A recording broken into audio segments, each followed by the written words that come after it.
Last Saturday, everything I thought I knew about my life came crashing down, all because of one little joke. I'm Lexi, 31, and up until that night, I honestly believed I had everything figured out. My husband, Julian, and I had been married for 4 years, and life seemed pretty perfect.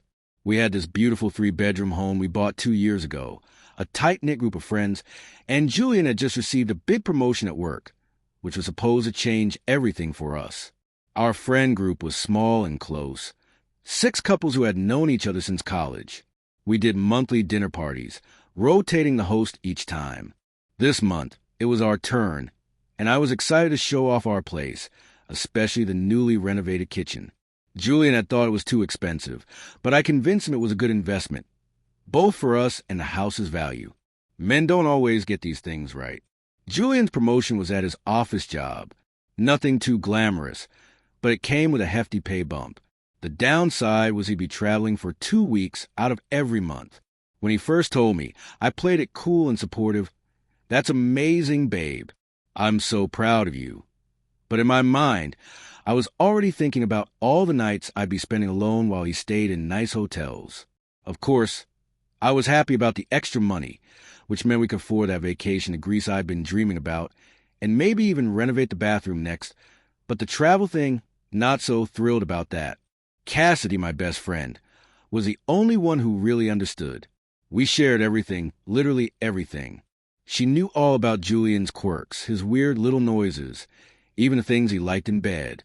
Julian had no idea I told Cassidy all these personal details, and I know it would crush him if he ever found out. But that's what best friends are for, right? To share all the juicy stuff. When it came to the bedroom, Julian liked it when I took charge, and sometimes I'd tease him about it when I was with Cassidy. It was harmless girl talk, or so I thought.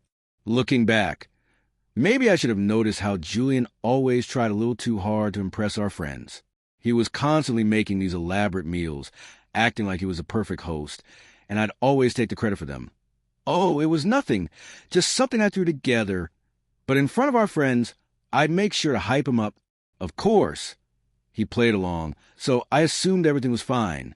The night of our dinner party was finally here. I'd been so excited to show off the kitchen, and Julian spent all day cooking while I handled the ambience.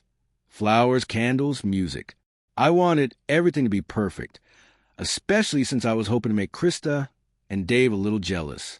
Last month, Krista couldn't stop talking about their new pool, and I wanted to one-up her. The evening was going great. Food was delicious, drinks were flowing, and everyone was having a good time. Julian was telling everyone about his promotion, and I was smiling and nodding, pretending to be the supportive wife. Meanwhile, I was mentally planning how to spend his bonus check on designer boots I'd had my eye on. Then came the topic of his travel schedule. Our friends all started to ask how we were going to handle being apart so often. Dave made a comment about how absence makes the heart grow fonder, and everyone laughed. Julian just gave one of those tight, uncomfortable smiles of his and excused himself to grab more wine from the garage. That's when the real conversation began. In true dinner party fashion, the juicy stuff always happens when someone steps away, and I had no idea what was coming next. But if I had, maybe I would have kept my mouth shut, but I didn't. And now Julian won't even take my calls. There we were all relaxing in the living room after dinner, everyone tipsy from the expensive wine Julian had picked out, though I took credit for it. We had just finished cleaning up, and were lounging on the sectional, chatting about Julian's new job. Krista was gushing about how happy she was for us, though I couldn't shake the feeling she was being fake. Last month, she'd been bragging about Dave's bonus, and now she was pretending to be thrilled about Julian's promotion. Pamela, who was always trying to play the relationship expert, asked how I was going to deal with Julian being away so much. "Oh, we'll figure out," I replied vaguely, not caring much for her advice. Then Heidi, who's terrible at reading the room, piped up with, "You should order some toys that are the same size as him, so you can still have fun while he's gone." Everyone laughed, and I saw my chance to crack a joke. I rolled my eyes dramatically and said, "I don't think they make them that tiny." I was expecting everyone to burst into laughter like we usually do. That's our dynamic. Tease, laugh. Julian pretends to be embarrassed, but secretly loves the attention. But this time it was different. There was complete silence. Dave choked on his drink, and Mark suddenly became very focused on his phone. It hit me then. Something had gone horribly wrong. I saw Julian standing in the doorway, holding the wine bottle he'd gone out to get. The look on his face was something I'd never seen before. It wasn't anger. It was worse. It was as if something inside him just shut down. He carefully placed a bottle on the side table, as though he was afraid it might shatter, then turned and walked out. A minute later, I heard his car start in the garage. Did he just leave? Heidi asked, stating the obvious. I laughed nervously, trying to brush it off. He's just being dramatic. He'll probably drive around the block and come back. But even as I said it, a strange feeling settled in my stomach. Everyone was staring at me like I had done something terrible. What? I snapped, feeling defensive. It was just a joke. We joke about stuff like that all the time. Not in front of all your friends, you don't, Dave muttered. Krista elbowed him, but Cassidy said, I'm sure he'll be back soon. Still, she wouldn't meet my gaze, which was rich coming from her, considering all the things I'd overheard about her and Tim. The atmosphere at the party fell flat after that. People started mentioning early mornings or babysitters, and within 30 minutes, the house was empty except for me and the leftover mess from dinner. I texted Julian, way to embarrass me in front of everyone. When are you coming home? There was no response. I called straight to voicemail. By midnight, I was furious. Who did he think he was, storming off like that? It was just one joke. If he couldn't handle a little teasing, that was his problem. I called Cassidy, hoping she'd have my back.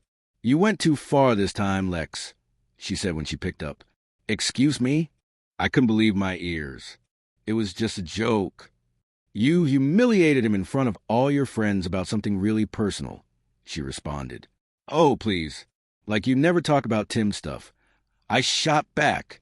That's between us, Lexi. I would never air that out in front of everyone. I felt a flicker of doubt. Were my jokes really that bad? No. Everyone was just being oversensitive, right? Whatever. I don't need this from her, too. I thought she was my friend. I hung up frustrated.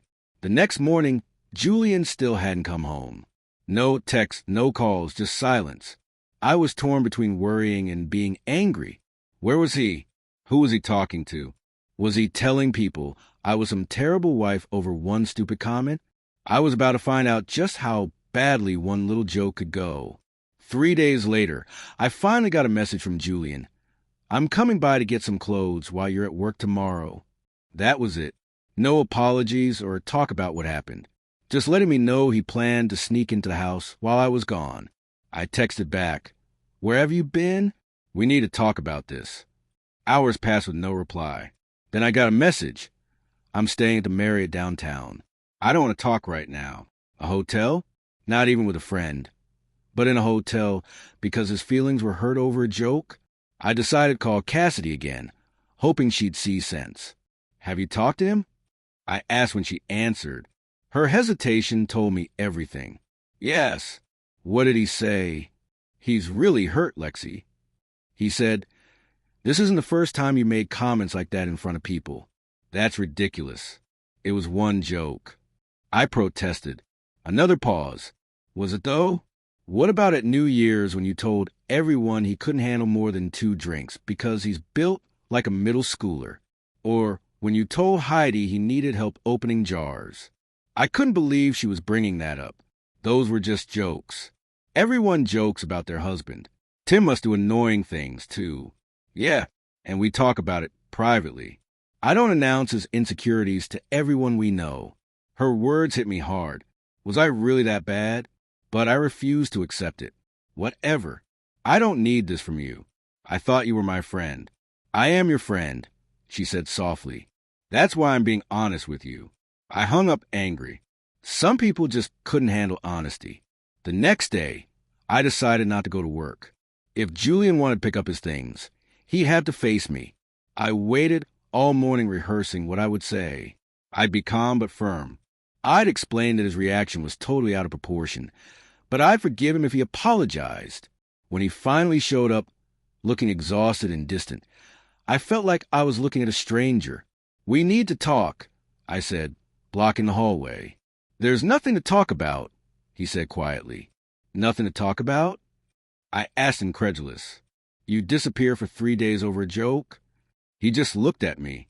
For the first time, I felt a chill. It wasn't a joke, Lexi. It was public humiliation. And it wasn't the first time. "Oh, come on. Stop being so sensitive." I tried to brush it off, but his voice was firm, and it caught me off guard. "I came to get my stuff. I'm staying at the hotel until I find an apartment." "An apartment? You're leaving over this?" He took a deep breath. "I'm leaving because I finally realized something. You don't respect me. You never have. That's not fair. Just because I tease you sometimes. It's not teasing when you're trying to humiliate me. And it's not just that comment. It's everything. The way you talk about me to your friends. The way you dismiss my feelings. The way you take credit for things I do." I felt my face burn. "What are you talking about? Who's been filling your head with this stuff?" That's when he pulled out his phone, showing me dozens of texts, screenshots of conversations between me and Cassidy going back months. "This," he said quietly, "is what I'm talking about." There they were. All the things I'd said in confidence to Cassidy. Private jokes about Julian's size, his performance, his insecurities, and she had sent him these screenshots. "She showed you our private conversations." I was livid. "What kind of friend is that?" "The kind who finally realize how toxic you are," he said. I felt slapped. "Toxic. I'm your wife." "No, Lexi, this is your fault. And the fact that you still don't see it is exactly why I'm leaving." I followed him as he walked toward the bedroom, watching him pack his suitcase methodically. "You can't be serious.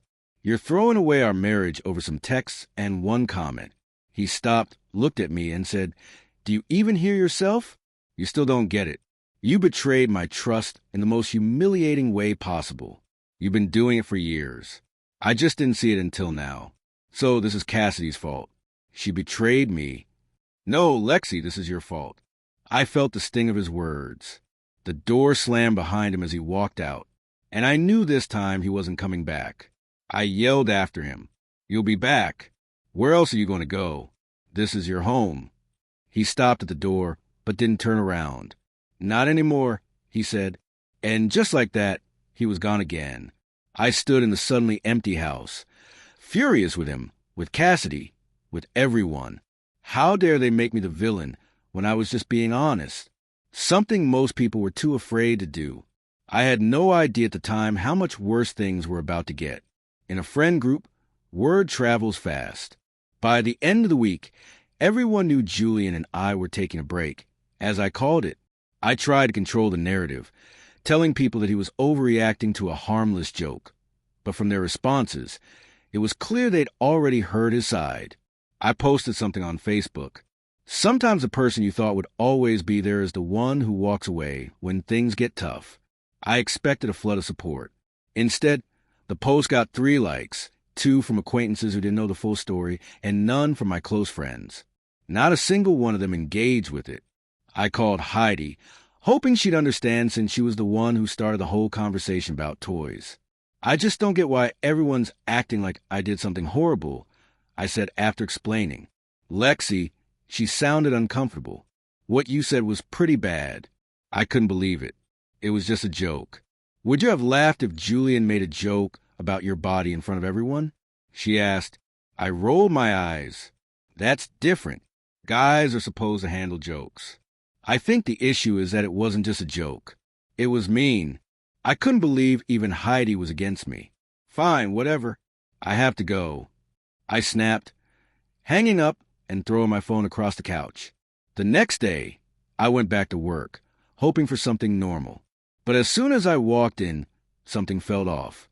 Conversation stopped when I entered, and people were overly polite but distant. Then I saw Cassidy in the break room and realized she must have been telling everyone her version of events. I cornered her by the coffee machine. "Having fun ruining my life?" I spat. She looked startled. "What are you talking about?" she asked, playing dumb. "First you tell Julian everything, and now you're turning everyone at work against me." She lowered her voice. "I haven't told anyone anything, and I didn't betray you. I did what a real friend should have done a long time ago, showing your private messages to my husband. Messages where you constantly degraded and humiliated him. I felt the tears of frustration building up. I thought we were friends. So did I. She said quietly until I realized how you really treat people. As she walked away, I heard someone behind me say, "Yikes!" I turned to see two coworkers quickly look away and leave the break room. Great. Now I was the office gossip. 2. That night, I received an email from Julian with the subject line, "Divorce." Just like that, no conversation, just a cold, formal email from his lawyer listing the items he wanted from the house. That's when it really hit me this was happening. My husband was leaving me over one stupid comment. I tried calling him, but it went straight to voicemail. I texted him, "Don't you think we should at least talk before getting lawyers involved?" His reply came an hour later. "We have nothing to talk about. You've shown me who you really are. And what's that supposed to mean?" I fired back. "Someone who doesn't respect me.